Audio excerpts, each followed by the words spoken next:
Ladies and gentlemen, welcome back to the channel. I'm Lennon. How you guys doing? It's still 2025 and we are still looking at factions. So welcome back to our faction focus for Rome 2. And today we are taking a look at the Suebians.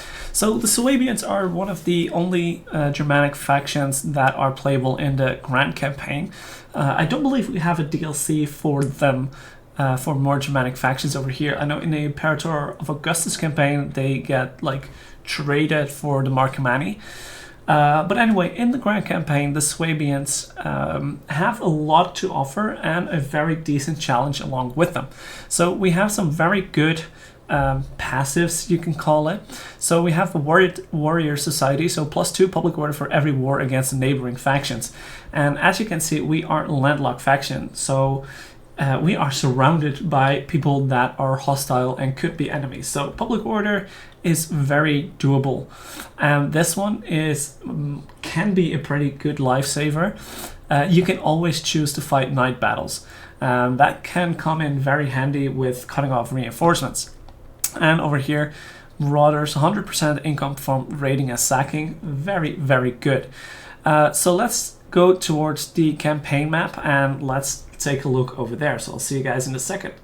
Okay, so here we are on the campaign map, and as you can see, we start with a single settlement in a pretty big and spread out province, which is all the way like over here up north.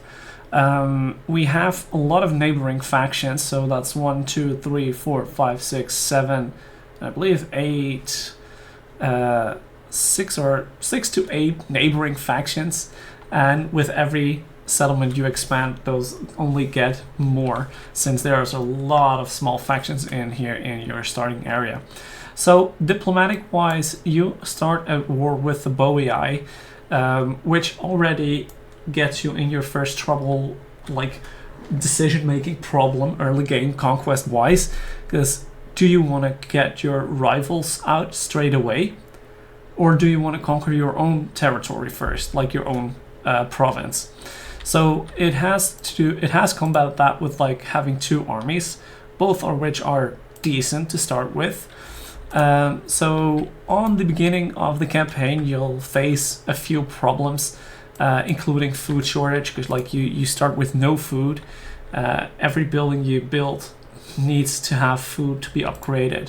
So food wise, you're gonna start off with a little bit of struggle, and expansion wise you're gonna face some challenges on where to go first. So if you go this way, you'll get a nice province of 2, but leave the province over here. So that is something to think about.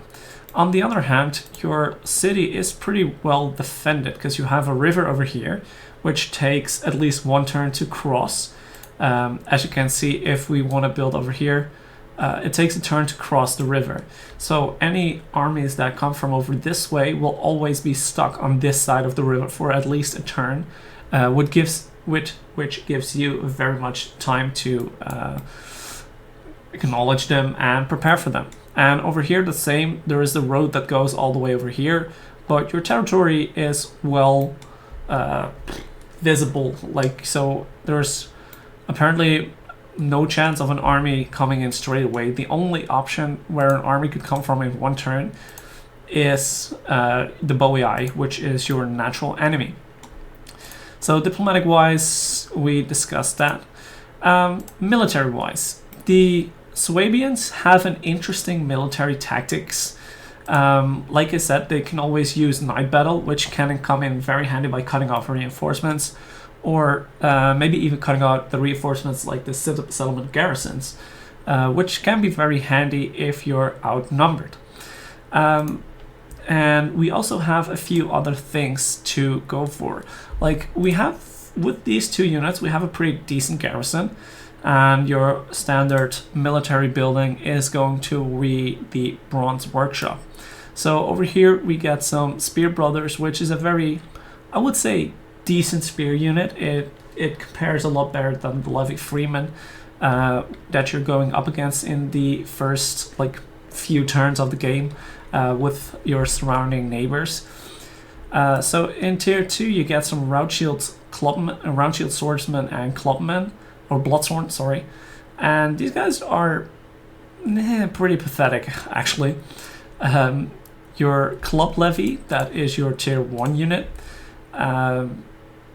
is maybe even a better choice, since they only cost 50 upkeep, and we're looking at a 20, 15, and a 10 bonus versus melee. And if you take a look at the Roundshield Swords, they have better melee and weapon damage, but no bonus versus infantry. They cost nearly twice as much, nearly twice the upkeep cost. So in the beginning, I don't think these guys are really worth it unless you're expanding and your economy is expanding with it. And if we take a look at these guys, the Bloodsworn, they are pretty decent actually. But I don't know, I believe in multiplayer these guys are capped. But I don't know for certain that it is in the single player campaign. Maybe one of you in the comments could enlighten me on that. And if we take a look at here, here's where your good units start to go. Spear Wool, very good spear unit, which is a very good upgrade from the Spear Brothers, and only not that much more expensive, to be honest. So that's a great way to replace your Spear Brothers. And the Wolf Warriors are actually pretty decent, 42, 15, 10 infantry, and decent charge bonus. And I believe, I don't know if these guys or the Hex Bearers have a scare ability. And I believe the Wolf Warriors have that as well. Alright, they do have a Frenzy, which can help. Yeah, these guys have a Curse ability, which impacts enemy morale. So you can get some decent scare tactics going with the Suebians. And of course the Sword Masters, a tier 4 unit, are pretty fucking heavy hitters all across the board. So we do have a separate building for the range compartment where we have some slingers, and we upgrade that to longbow hunters, ballistas, horse runners, which are basically your upgraded Germanic youth, and of course the giant ballistas.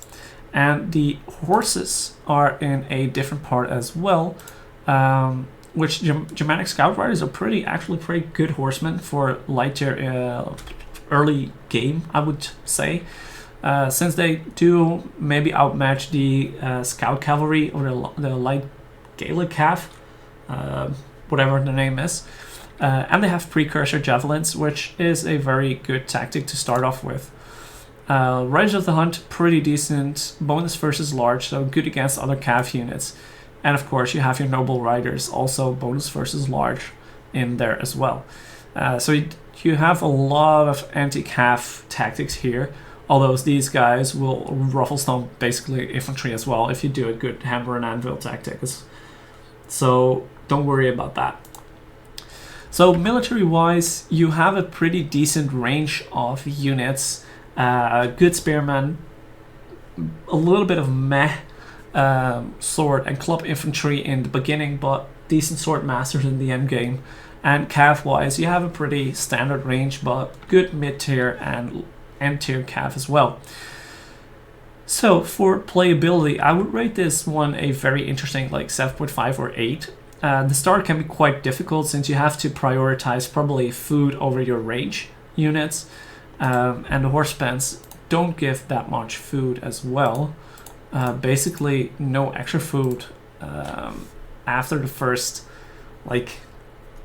upgrade. So that's a decision you have to make in the beginning, and you're probably going to be outnumbered in the beginning as well, since your economy is pretty crappy, you don't have that much food. But it gives you a really interesting way to start off the campaign here. And as for this is Total War challenge, this will be very challenging in the beginning. So once you establish a threshold and some base here, it would be okay. But that first onslaught of everyone over here coming towards your 1 or 2 settlements is gonna be a pretty hard fight. So with that being said, I think that is most of what I wanted to say. And like late game expansion, yeah, you're gonna have maybe a little bit of issue once you're fighting the heavy armored units of Rome and Macedon. But yeah, you have your tactics, the scare tactics, the night battles to get your advantage going against those factions. But over here in the barbaric zones of the map, you're pretty well matched. You have some better quality troops than most of the early game factions here, so I think you can play this out very well. So I will be really interested in doing a campaign as the Suebians myself in the hopefully not too far future. So let me know which faction you want to do me next, and if you would like to see a Suebian campaign here on the channel as well. So I think that is all. Ladies and gentlemen, if you do enjoy this episode, be sure to leave a like, leave a comment, don't forget to subscribe, and I'll see you guys later. Peace!